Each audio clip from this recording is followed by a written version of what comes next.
Does anybody still use CB radios? I'm not sure here in California. Growing up, I remember my grandpa had a CB radio in his truck, and I remember him talking to people. He was a trucker for many years, so he knew all the lingo and was on the radio all the time. And he was the last person that I remember in my life that spoke on the radio a lot, on a CB radio, anyways. And I remember he had something like this, one of these kind of radios with the analog little gauge on it and whatnot. I swear these have been around since like the '70s. This exact design. Even like these are kind of classic. I remember. I know CB radios have been around forever, and I know people still use them because they still make them, and they wouldn't make them if people didn't use them. But here in California, I've had a CB radio in my truck on and off for several years, and I can't remember the last time I spoke on it. And when I do have it on monitoring, I rarely ever hear anything. I think last time I spoke on it was off roading with some of my buddies years ago.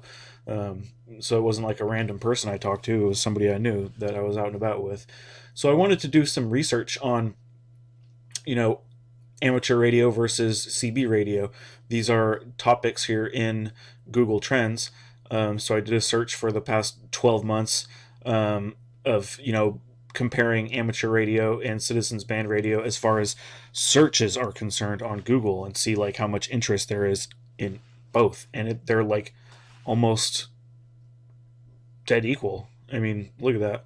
And this is over the past 12 months in the United States, and it kind of breaks it down by state. You can see what states are more interested in this or that, right? So as you can see, red and blue, no, this is not politics. But as you can see here, like in California where I'm at, Whiskey Six land,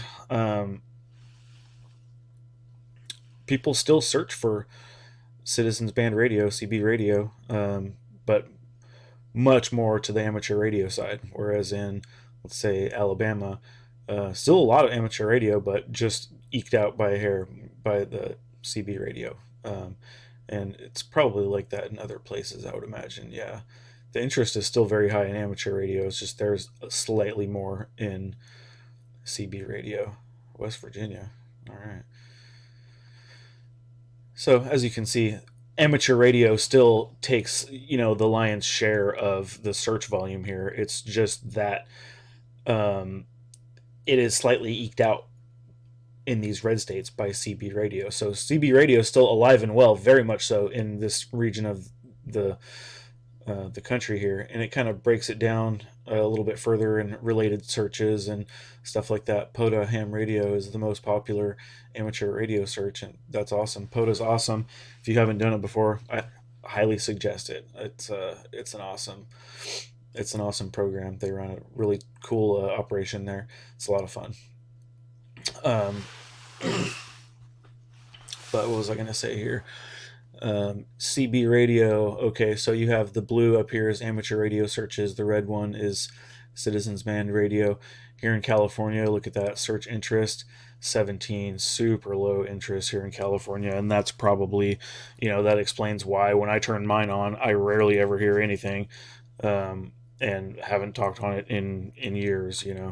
I still see antennas out there, out and about, but I rarely hear anything. I still have one in my truck though, just because I'd rather be caught with it than be caught without it. If I need it, kind of thing, right?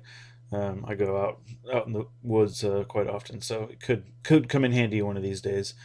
But even amateur radio, look at that. The search interest in California is not very high, but almost double of CB radio.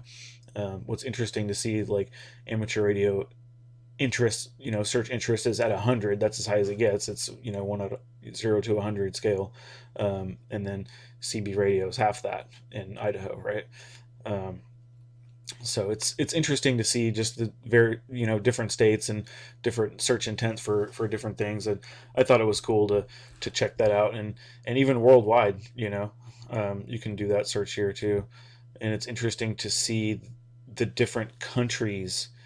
And Canada is more, just barely, but more interested in CB radio than ham radio.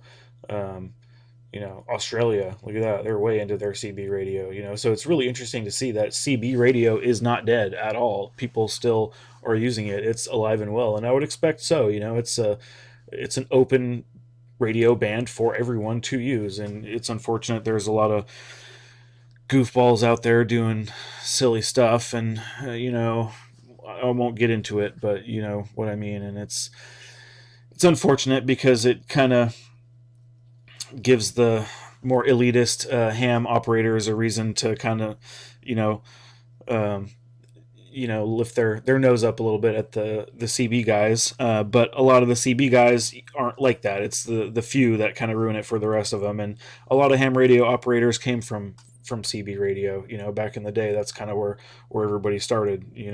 Decades ago. So I don't know.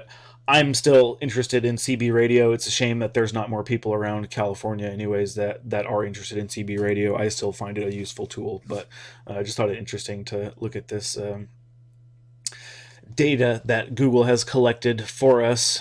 Thank you so much, Google, for that. But look at the different, data pieces for who's interested in what and where, kind of thing. So nonetheless, glad to see CB radio still alive and well. I wish there was more of it here in California, but such is life. Doesn't seem like people are interested in much of anything here in California, ham or or CB radio. Nonetheless, thought this was cool, and I would share it with you guys. And hope you have a good weekend. Take care. Bye.